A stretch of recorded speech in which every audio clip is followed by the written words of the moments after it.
Comment se maquiller sans trop étouffer sa peau si jamais on a des imperfections, des boutons ou quoi que ce soit? Tout d'abord, Juliane, elle va faire un point très important. C'est que si vous pouvez laisser votre peau respirer le plus possible, faites-le. En ce sens que on a tous des imperfections, puis on n'est pas obligé d'avoir du fond de teint à tous les jours. Puis bref, donc le moins possible de maquiller votre teint. Si vous voulez le faire pour des occasions spéciales ou tous les jours, essayez d'utiliser justement des produits qui sont adaptés à votre type de peau. Et aussi, c'est que si vous avez des boutons, moi j'ai toujours été une anti-couvrir les boutons parce que j'avais l'impression que ça faisait juste l'empirer puis il était là plus longtemps. On s'entend qu'elle n'a jamais eu beaucoup, là. Non, mais quand j'en ai un, il est là, ok? Et j'ai trouvé des petits correcteurs comme ça de Maybelline. Je crois que ça n'existe plus, mais d'autres compagnies en font, c'est sûr et certain. Et c'est dans le fond un correcteur avec, dans le fond, de la couleur, là. C'est beige, beige un peu vert. Ouais, c'est beige. Ah, c'est à cause du crayon. Ouais, c'est ça, mais c'est beige, donc on peut le mettre, ça vient camoufler le bouton, mais il y a un traitement anti-bouton dedans. Dans le fond, c'est un soin camouflant anti-acné, et c'est de l'acide salicylique qu'il y a dedans. Oui, qui va venir... Fait que je me sens moins coupable de le couvrir dans ce temps-là avec un produit comme ça. Je pense que Clean & Cure en fait un, mais juste le chercher un peu. Oui, c'est ça. Je sais, c'est un fond de teint, mais il y a... Normadem. Oui, c'est ça. Normadem de Vichy qui fait un fond de teint qui va traiter les imperfections. Donc, ça va les camoufler. Puis, pendant la journée, ça les traite aussi. C'est sûr que je pense que c'est peut-être un petit peu plus cher que juste un crayon, mais si vous voulez, justement, tout cacher votre teint. Parce que ça va mal se faire le teint au complet qu'un crayon. Puis, il y a aussi d'autres choses. Dans le fond, si vous voulez, justement, si c'est pas vraiment une imperfection, là, un gros bouton que vous avez à camoufler, mais c'est juste, par exemple, vous avez des rougeurs, quoi que ce soit, que vous voulez juste avoir un canevas uniforme, vous pouvez seulement prendre un fond de teint puis mélanger avec une crème hydratante pour justement donner un hydratant teinté qui va être beaucoup moins lourd qu'un fond de teint. Donc ça, c'est quelque chose à faire, puis ça va pas étouffer la peau, ça va vraiment juste donner une petite coloration, puis ça peut aider. Et qu'est-ce qu'on peut faire aussi? C'est utiliser des poudres, justement, des fonds de teint poudre minéraux. Ce que j'utilise, moi, présentement, c'est ça. C'est de L'Oréal, c'est Bare Natural. Honnêtement, c'est vraiment pas cher, je pense que c'est peut-être 11$. Ça vient avec le petit kabuki. Puis honnêtement, moi j'aime beaucoup le petit kabuki. Puis ça couvre, mais c'est pas épais. Donc, justement, même principe que la crème teintée, que le fond de teint avec la crème hydratante. Ça vient juste donner une petite couvrance pour justement donner un teint uniforme, mais ça vient pas comme... c'est pas épais. Donc ça peut être intéressant, c'est pas cher, c'est fun. Il y en a d'autres marques aussi qui vont venir traiter, par exemple de Smashbox, il y a la poudre Halo, H-A-L-O, Halo. Qui semble très bonne. En fait, j'aimerais beaucoup me la procurer prochainement. On n'arrête pas de me la vanter. Et cependant, elle est très dispendieuse, mais il paraît qu'elle dure très longtemps. Elle coûte à peu près 72$, qui est vraiment beaucoup, sauf que si on l'utilise avec parcimonie, on peut l'utiliser... Quel beau mot!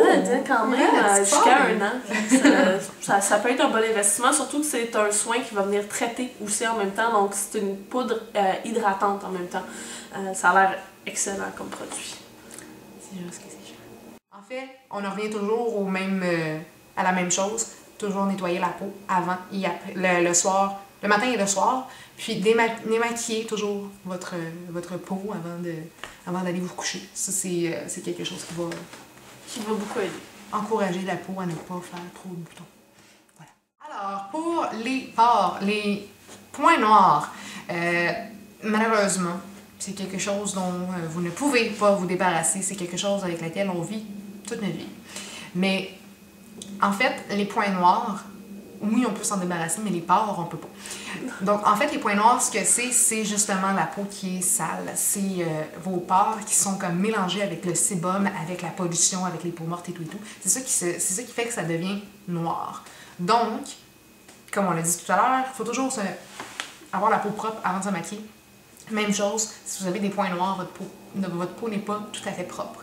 Donc, il faut vraiment les s'extraire. Ce que vous pouvez faire, c'est utiliser un exfoliant, utiliser les bandes... les bandelettes qui vont tirer les points noirs. Là. Voilà. Vous pouvez faire avec vos mains. Mais les mains propres, puis essayer de se taponner la face le moins possible. Genre, vraiment. Le faire quand c'est un énorme point noir qui peut pas être enlevé via exfoliant ou des choses comme ça. Exactement. Parce que sinon, vous allez créer des marques sur votre peau, des marques de pression, puis c'est pas bon pour la peau, là, à Seulement. Ouais, c'est ça. Donc, les esthéticiennes seulement, on doit faire ça. Sinon, c'est genre vraiment être très précautionneux, puis avoir les mains propres et tout.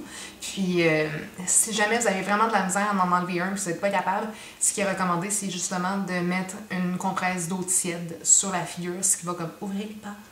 Puis, moi, j'imagine une barre qui s'ouvre, elle s'ouvre de même. Puis, puis, ça va être beaucoup plus facile à extraire. Une fois que c'est fait, là, votre peau est comme un petit peu maganée. Puis les pores sont quand même, comme là, sont ouvertes. Il n'y a rien dedans, mais elles sont là, c'est comme un trou. Fait que c'est pas le fun. Donc, utilisez un resserreur de pores. Vous pouvez utiliser aussi souvent, vu que les gens qui ont des pores plus apparentes vont avoir des peaux plus grasses, justement. Utiliser des genres d'astringents, comme Bioré, je sais qu'il y en a. Puis là, ben, il y a il y a l'acide salicylique. Cette affaire-là, qui va justement resserrer les pores. Donc ça, vous pouvez l'utiliser. Ou sinon, moi, j'utilise ça. Ah, c'est cool. Fait que c'est le Pore Fashional, c'est le Benefit. Ça coûte, je sais pas, peut-être 25$. Mais ça fait quand même depuis cet été que je l'ai. Puis ça marche vraiment bien. Ça donne un. Ça les fait pas disparaître, on s'entend, ils sont toujours là. Mais ça fait vraiment diminuer de beaucoup les pores, puis ça les resserre justement. Donc ça peut être une alternative, mais malheureusement, on peut pas jamais. Non, c'est ça, c'est que c'est une alternative, ça ne les resserre pas à long terme. C'est juste pour la journée, ça a un effet tenseur, mais on peut pas. Il n'y a pas de crème qui va venir resserrer les pores. Ça se peut pas. Les pores qu'on a, on les a comme. Mais même! Ils sont comme ça. Fait qu'on peut pas. Ouais. Il y aurait juste un élément à voir. Dans le fond, ça va être comment choisir la bonne couleur pour soi. En premier, il faut commencer avec trouver. Trouver son ton de teint. Undertone en anglais. Ouais, voilà. Parce que ça a l'air un petit peu fou, le ton de teint. Donc, c'est pas obligé de faire ça. C'est vraiment si on veut y aller comme de façon professionnelle. C'est souvent divisé en deux catégories. Donc, les catégories de ton jaune et de ton rose.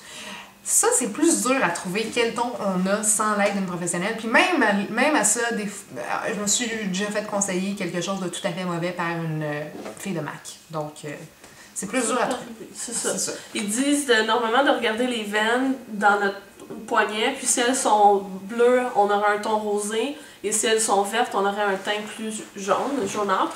Sauf que moi, on m'a dit que j'avais un teint jaunâtre, puis je trouve que mes veines sont bleues. Fait que je sais pas si ce truc-là est vraiment excellent, mais bon, ça peut vous donner une idée. Elles sont vraiment vertes, là. Bon, ben là, au moins. Voilà. Mais j'en ai des vertes puis des bleues. C'est ça, moi aussi. Mais à force d'acheter du maquillage, on vient qu'on finit par trouver sa couleur. Je suis d'accord que dans les grandes pharmacies, c'est difficile de trouver une couleur qu'on peut pas l'essayer nécessairement. Moi, ce que je pourrais peut-être vous conseiller, ce serait de regarder des équivalents en lien avec MAC. Parce que MAC est un peu une référence si on veut. Donc, si on trouve sa couleur dans le MAC, il y a NC puis NW qui font référence justement au ton rosé ou jaunâtre. Et une fois qu'on a ça, ben, il existe plusieurs endroits sur Internet où ils vont donner les équivalents. Par exemple, dans tel type de marque, j'ai pas le nom du site, là, je n'en avais même pas parlé, mais il y a un site que, mettons, moi je dis, moi je suis NW25, c'est pas le cas, mais mettons, je suis ça. Et là, on dit, dans Maybelline, ce serait à telle couleur. Mais ils font pas ça pour toutes les marques, mais bref, en cherchant dans les forums de discussion aussi, vous pouvez trouver facilement. Là. Ça fait comme 10 ans que je me maquille le teint, puis c'est jamais quelque chose qui m'est venu à l'idée de faire comme c'est quoi mon undertone. Honnêtement, c'est quand genre on a fait la vidéo, on s'est dit on va faire la vidéo de teint, j'ai fait ah mon dieu, il faudrait peut-être que j'apprenne les notions du undertone, puis c'est compliqué un petit peu. Je m'en ai toujours quand même assez bien sorti. Fait que c'est sûr que ça c'est quand on y va vraiment deep down, puis que on essaie de trouver vraiment la méthode. C'est ça, exact, pour s'aider, pour s'y retrouver dans tout ce qui existe. C'est sûr que ça... Exactement. Mais en tant que tel, je veux dire, vous allez dans une pharmacie, vous trouvez, vous savez toujours un peu c'est quoi votre ton, si vous êtes plus foncé, plus pâle, plus milieu. Vous allez quand même trouver au moins 3 ou 4 fonds de teint qui vont se ressembler, puis ressembler à votre teint. Puis, l'important, c'est de... On a parlé des veines pour trouver le undertone, le ton, mais... Désolée.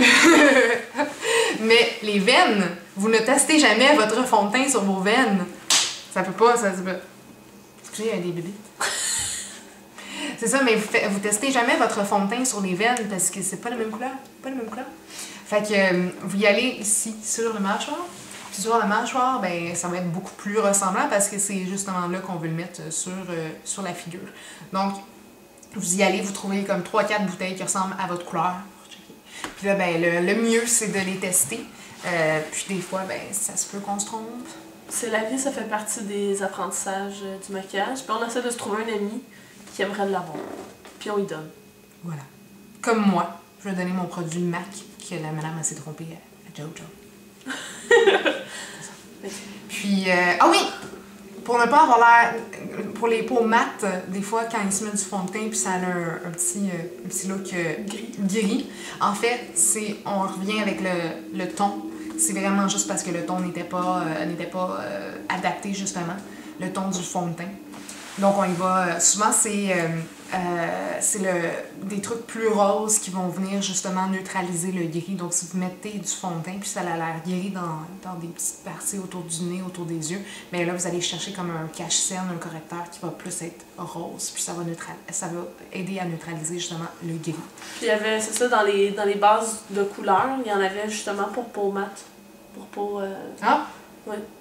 Pour les teints olivâtres, là, si on veut. Là, quel? Oui, mais olivâtre, j'aime mieux, justement. Oui, olivâtre. Olivâtre. Donc, c'est ça. C'est pas mal ce qu'on avait à dire à propos du teint. Bien entendu, ça peut être complété par beaucoup d'autres informations, mais à un moment donné, il faut arrêter de parler. Et si jamais vous avez d'autres questions, des choses comme ça, je vais impliquer un peu plus Elisabeth avec moi sur Facebook. On va créer, dans le fond, une petite page qui va parler des différentes informations qu'on a touchées aujourd'hui, avec des petits plus si on en trouve. Donc ça va être dans la partie discussion sur Facebook. Donc gênez-vous pas pour aller faire un tour là-dessus. Sinon, ben... C'est pas mal ça. C'est pas mal tout. Pas mal ça. Fait qu'on va se revoir dans la prochaine vidéo. Si vous voulez voir Elisabeth, ben faites-moi signe. Je vais essayer de l'amener plus souvent. Ou faites juste en jouer les vidéos aussi. C'est ça. Aussi. C'est toujours les mêmes jokes qui vont venir, mais qu'est-ce que tu veux? Sur ça, ben c'est une super belle fin de journée. Puis profitez de votre vie. Profitez de votre vie. C'est ça. Ciao! Toi qui dis pas bye, genre. Bonne semaine. Oh non! T'avais fait ta vidéo? Semaine. T'avais fait ta vidéo? J'avais trouvé ça tellement long, j'étais roulé à terre d'ailleurs.